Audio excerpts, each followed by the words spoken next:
And welcome back to this week's episode of Gabe's Cave. This is another Meet the Artist, and we have a fantastic artist for you guys to meet, and you actually are going to get to meet someone. It's not just going to be me showing you cards, but before we jump into that, we are going to take a minute. We're going to thank our sponsor, RPGhiring.com.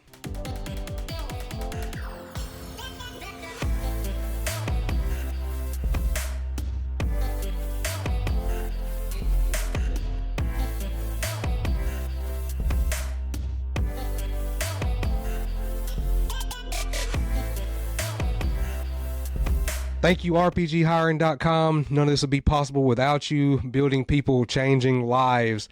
Now we get to meet our artist for this week, Mr. Matthew Hiron. How you doing, sir? I am doing great. Thanks for having me.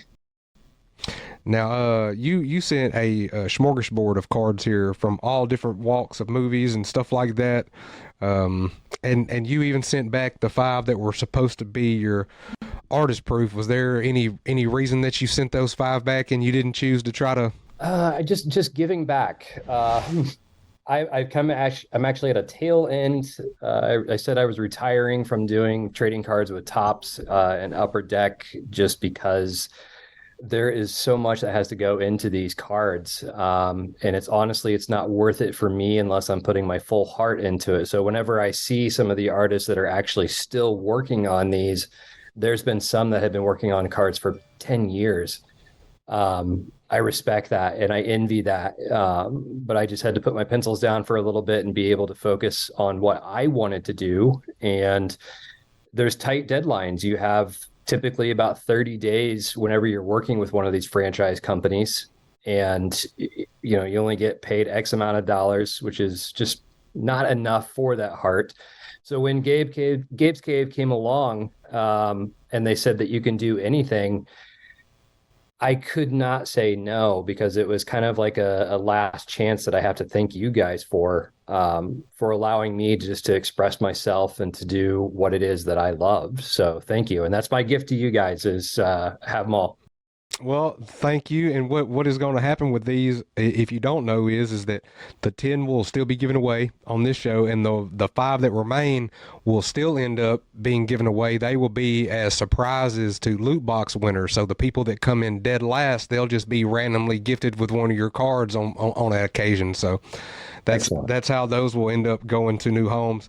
What is it that you want to do? If it's cards that you are retiring from, if you're trying to follow your heart and do what is that you were trying to do right now? The next chapter. And when I stopped working on sketch cards, it was not an easy choice to make. It's basically Stockholm syndrome. You end up doing these things. It's a bittersweet, it's a love-hate, all of that hard work and the pressure of the deadlines. I just want to focus on things that I would like to do as far as original paintings, kind of get away from the license stuff. As much as I love that, my wife tends to get on me about that, saying she misses the original stuff that I have done, and I have to stick with that. So that's why I'm kind of taking a seat back. I love it. I love it. All right. Well, we look forward to seeing what it is that you're pouring your heart into. Look, man, we've got these cards in front of us, and I know the people are excited to learn about why you chose to do these. We're just going to start right here up at the top right here. And this is RuPaul. And this is an amazing job on this card. Like from the eye makeup to the lip gloss, everything about this card, it screams artistic consistency and value. So tell me about why is it that you chose to do this card and this character? It was pretty important that I chose that one, just because one, we're in Pride Month. We're right at the beginning of Pride Month, and that just happened to be chance that we ended up on this interview. But RuPaul, gradually I started watching that with my wife, and then my children started watching it. Now, granted, it was the censored version of RuPaul's Drag Race. And I've always respected RuPaul, but the fact that I think it's more important these days that we allow people to be themselves and individuality, equality. She is somebody that just rings true as a hero for those people that need that in their life right now. So that's basically how I sum it up. She's fantastic. Well, it's a great card choice, and somebody will be lucky. I'm sure this will be one of the first in this first set of 10 to go. Next up, we've got Denzel Washington, and I already know because I looked on the back of the card, but this is from Training Day. If you guys couldn't tell what movie this is from Training Day. So tell me about this. This is one of my favorite movies. Denzel, just a fantastic actor. No matter what he does, his personality is very commanding. And I wanted to kind of highlight that. But for me, Training Day, I'm sure that we share that same interest with that film. It's just intense. His talk about delivery. It's like you're riding in the squad car with him, and you really feel it. Yeah. So it's very uncomfortable. Everything about that movie was just quality. I mean, the acting was top notch from everybody. It's a shame Hollywood has lost a beat when it comes to making movies like that these days, man. But yeah, this is a fantastic card, brother. Fantastic card. Next, rest in peace. But here we've got Robin Williams, and you can tell the people what movie this is from and why you chose to do this. The Birdcage. It was just that's one of my favorites. It's hilarious. It's whenever it's on TV, I just stop everything and I just leave it on. I have to. It's one of those go-to movies that's just so carefree that you just lose your troubles and it kind of refreshes you. That's how I feel. And I wanted to represent Robin Williams as an important actor to me, and I'm sure so many others. But yeah, he was a treasure, and he still is. So he's kind of a sad one whenever you see him pop up on the screen. Yep. I grew up on Mrs. Doubtfire as well. That was I can't tell you how many times I watched that movie as a kid. Yep. All right, let's move on. Let's tell the people about this character and why you chose to do this card. That's John Leguizamo from Romeo and Juliet. Romeo and Juliet, I chose, when I was doing all these cards, I wanted to pick stuff that was important to me. And really, this one represents the 90s. Whenever I think of the 90s, typically I usually go to Romeo and Juliet. One, because of the look period of our life when you had Claire Danes and Leonardo DiCaprio as like the most important actors of that time. But more importantly, the colors that were in that film and the soundtrack. To me, that was my quintessential 90s soundtrack. Okay, I dig it. Next up, we have some flavor from across the pond. This is from a French movie, is it not? It is. This is from Amélie, and one of the most beautiful films that I personally think is one of the most beautiful films. It's the music, the cinematography, the colors, but more importantly, it's the message that it leaves across. It's always about paying it forward. And then in the end, you end up finding your true happiness. So I've learned a lot from that. And at the end of that film, you just feel great. You feel good. Fantastic. It's an amazing card, guys. The gloss in the eyes, of course, all of them, the look and the emotion is captured, but just fantastic work. Next, we've got my mom. If she watches this episode, I'm sure when she sees this, she's going to freak out. She likes Brad Pitt, but the interview with the vampire deal, that's her thing. So tell us about why you chose to do this card. Interview the Vampire. Man, this is such a great movie. It was the first time that we've watched a horror movie that actually dramatized and gave sympathy. Ironically, Sympathy for the Devil was the end song for that. And now I totally get that. You felt so sorry to watch this life of this vampire, somebody who didn't necessarily choose this lifestyle. and never really embraced it and just had to go along with it. And it makes you think about, that gift of eternity is really a curse. It's having to watch loved ones die around you. It's not being able to experience the things that you loved, and you have limitations, even though you have this eternal life. So it was pretty profound, dark story. And as far as horror movies goes, that's my cup of tea. Yeah, the whole empathy with the bad guy thing, that's kind of like what they went for in the new Joker movie. Yes, that's what made that movie so disturbing. Is it went with the psychology, and it made you think more about the people that do such bad things. It's really hard to sympathize for them, but when you get a backstory like that, it's like, what could we have done differently?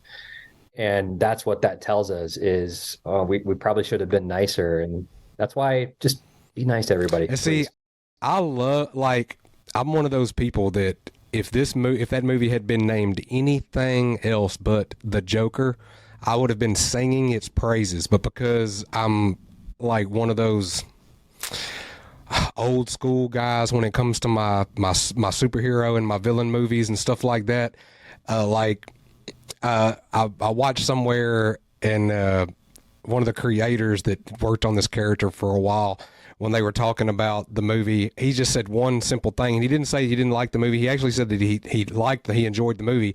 He said, but he felt like the Joker was like one of those characters that was never meant to be empathized with. Like, he was so, psychotic that there is no empathizing with the Joker. Like, how they made people connect with that character on an emotional level. And he's one of those that, he's not like Eddie Brock or something like that. People aren't supposed to want to connect with, on his level.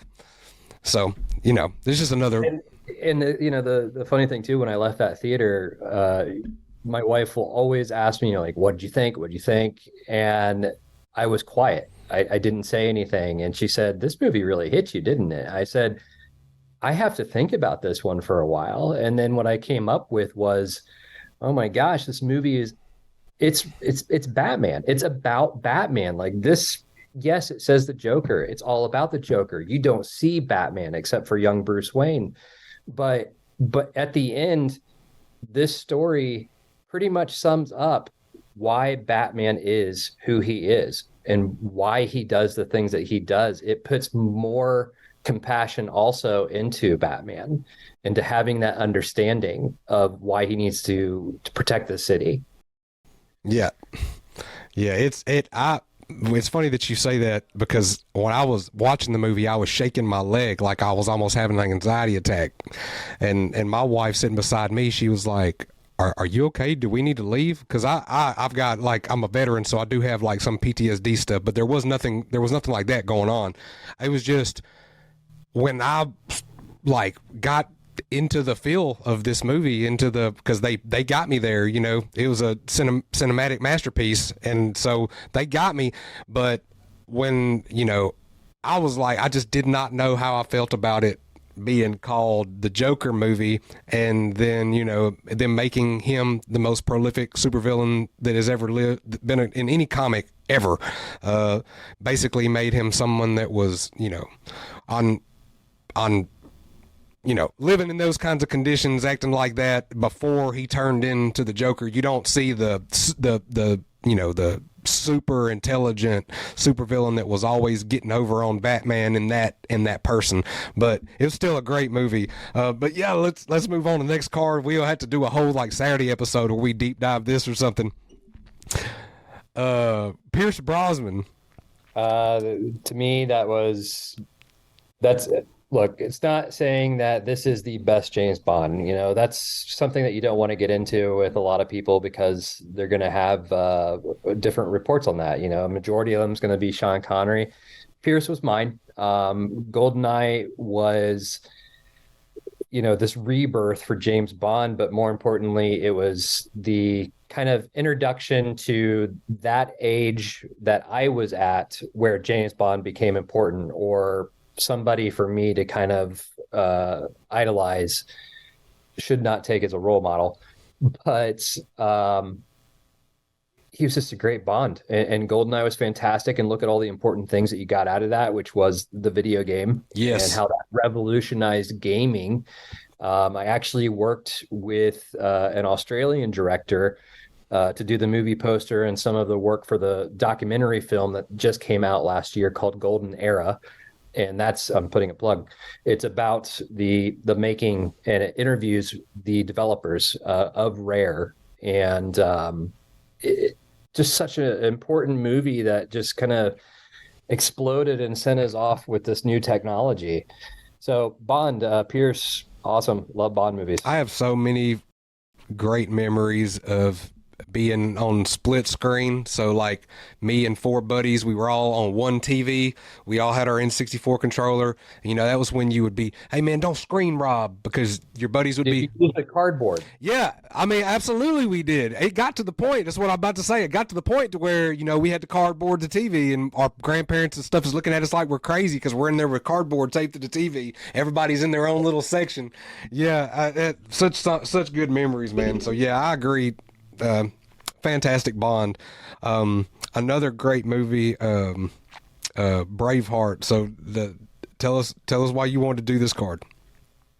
So I'll go ahead and mention the two films that are in there that are important to me. One of them is Braveheart, and the other one, Gladiator. Okay. The reason that those are important is that they had two messages that were in there that I just use. They are burned into my brain when it comes to living life. For Braveheart is, you know, every man dies, but not every man really lives. And then for Gladiator, it is let what we do in life echo in eternity. So both of those messages have that same meaning of, you know, we have a short time on this earth, so therefore make it count, is what they're saying on there. Braveheart was an important one because I saw that movie. Gosh, it was 90, what was that? 93, 94, 95, 95. Saw that probably six times. And then with Gladiator, same thing. Saw that six times. And Gladiator, it was right after my father passed away, and that was the first movie that I went to go see. Him and I were movie watchers. And on the second time that I saw that after the first and was blown away, I ended up buying a movie ticket, and this had an empty seat next to me for him because this was his movie. He would have loved this so much. But both of those films are just so epic, so well done, and not to mention, damn, I love a good revenge story. Mm-hmm. I'm gonna move Gladiator up here by the Braveheart card because we kind of already talked about him already, and that's absolutely fine. I went and saw Gladiator probably 5 or 6 times in the movie theater when Gladiator came out. I absolutely love that movie. And that soundtrack. Yep. You know, and one of my favorite metal bands, Suicidal Tendencies, also has a very similar saying for one of their songs, and it's "You only live once, so go freaking hard." Exactly. That's it. Okay. Next up, tell me about this card and where this came from, because I drew a blank and I had to flip over and cheat to know where this has come from. So let's see if any of the watchers got this right. Okay, that is Brendan Fraser from The Mummy. That is. And that one was for my wife. Dude. She is a huge Mummy fan. She loves those movies so much. She's the same way with Pirates of the Caribbean. It's just that's her feel good go-to movie. And I mean, it's Brendan Fraser. He's incredible. What a sweetheart. And before this card was even done, this was before he won the Oscar, Which was well deserved. I haven't watched that movie yet. The Whale? Yeah. Oh my God, dude. Like, yeah. It's a good movie. You got to watch it. Okay, I'm in. Got to watch it. Yep. Next up, we have young Tom Cruise with the vein popping out in his forehead and everything. The sweat just fell on the floor. Yep. Yeah. Mission Impossible. Like James Bond, to me, and hopefully this isn't sacrilege for people, but Mission Impossible kind of took over for me when it came to the Bond stuff. just like with Pierce Brosnan, GoldenEye was the only serious one that he got. And unfortunately, Pierce got, I wouldn't say bad directing. It was just the time period that we were in. It was what was expected. We weren't taking things as seriously. It's kind of like when we had Batman Forever, Batman and Robin, and then you got Christopher Nolan's Dark Knight. There's a huge difference. And what Christopher Nolan did was he brought reality to Batman. Like, this is actually plausible. And James Bond then became that way with Daniel Craig. However, Mission Impossible, I always felt was a little closer to home. Yeah. Yeah, it felt like any of that could be, the viruses and stuff like that. Any of that could happen at any given time. Next up, this is another fantastic movie. So tell us why you chose this. Do we really need to say anything? I mean, that's Tombstone. I mean, I don't know. I mean, people might not even know what movie this is.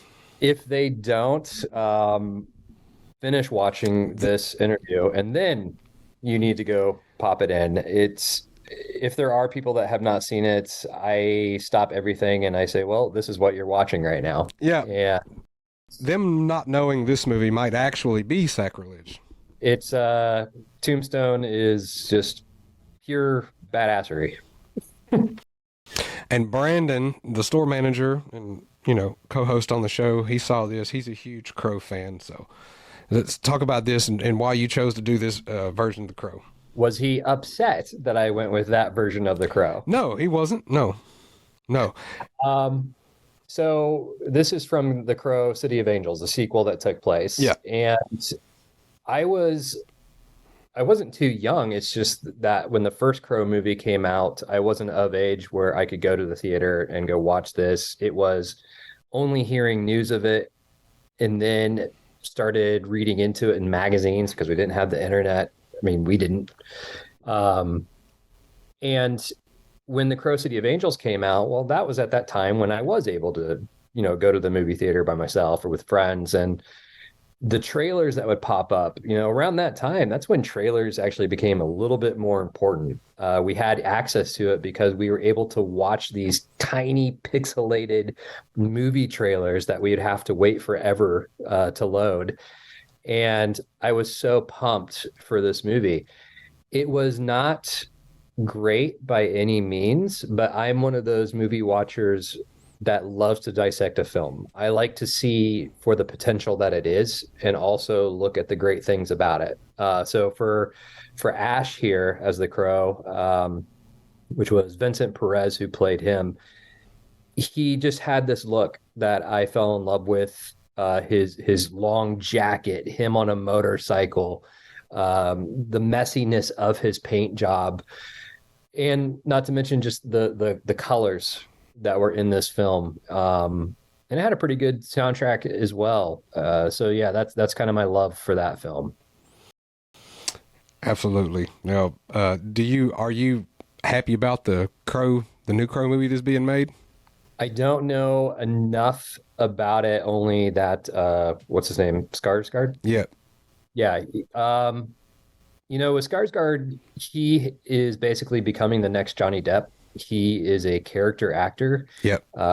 He fits within all of these roles. So just judging on what he has done with Pennywise, and then also he's coming out with a Nosferatu remake where he plays the vampire.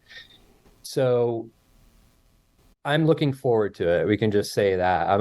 I'll be there. All right. Now this is the other one of my mom's guys right here, Val Kilmer. So tell us about this card and why you chose to do this one. So if you end up going to my social media pages or my website, the name of my company is Saint Works Art. And Saint Works Art actually derived from the Saint. And the Saint, if you've seen it, again, it's not a fantastic blockbuster movie. It did very poorly in theaters. But it just had this fun look to it. I loved the score that accompanied it. Val Kilmer is one of my favorite actors. And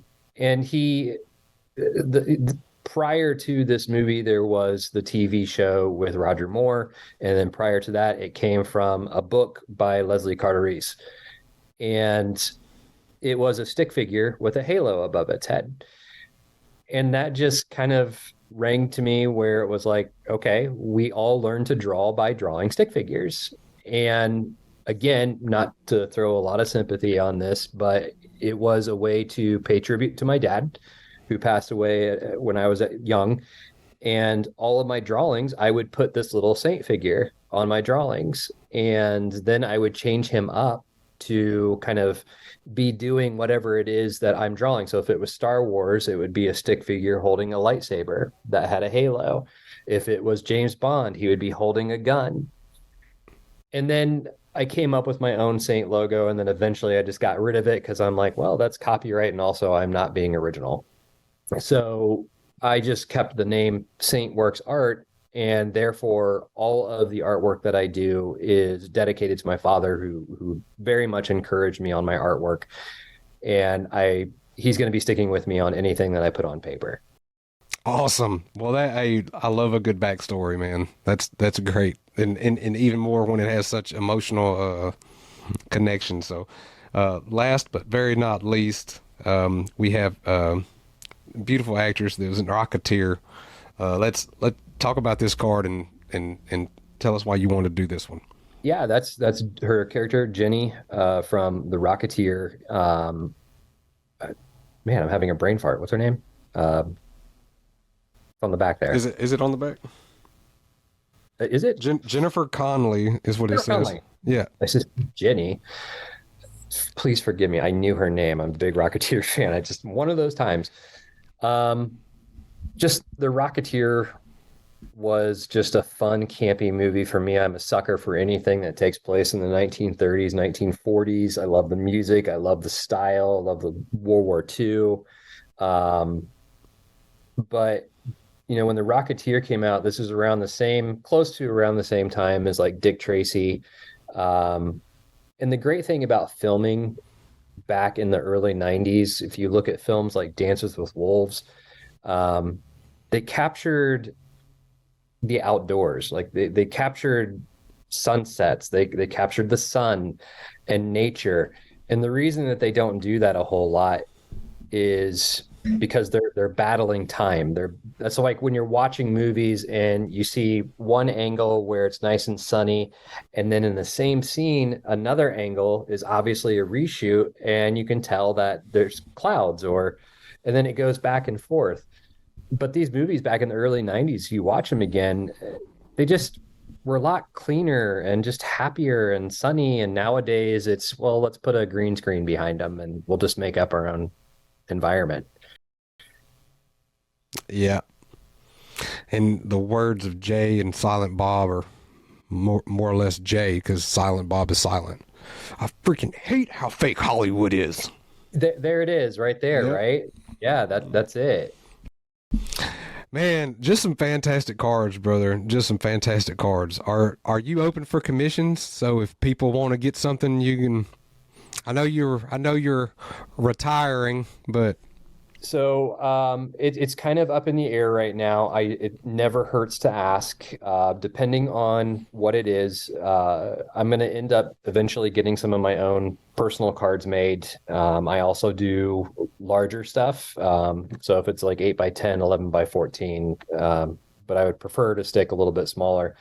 But I have a new career right now that is just nonstop. I'm working 12, 14-hour days almost every day. So it's been a little tough, but luckily here pretty soon it's going to slow down and I can get back to the paint. Well, brother, I appreciate you taking time out of your super busy schedule to talk to us about these cards so the viewers can meet you and learn a little bit about you. You got about 2 more minutes to let me tell the people about some stuff we got going on, and then I'm going to let you do the giveaway, and then we're going to get out of here. Sounds good. All right. So, guys, I just want to tell y'all about the Oklahoma City Horror Con that is August 5th through the 6th, and the Cowtown Comic-Con that is September 30th through October 1st. We're not just telling you about that because we want y'all to go. We will be there, so you'll get to meet us.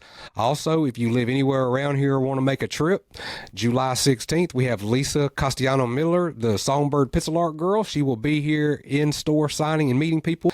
Be sure to come by and check him on July 22nd. We've got author T.B. Phillips. He is the author of several different series of books, and he is writing, and he is a fantastic guy. You got to come by here and meet him in person if you're close. And don't forget about Gabe's Cave After Dark. Every Thursday, we have an auction on Facebook Live. Yeah, brother. So we appreciate you. Now, look, what I need you to do for me, if you can, I need you to take your fingers. I need you to click like you're clicking on a typewriter and say, let's give it away. And we're going to give away last week's artists. Okay, ready? Yep, let's go for it. All right. Let's give it away.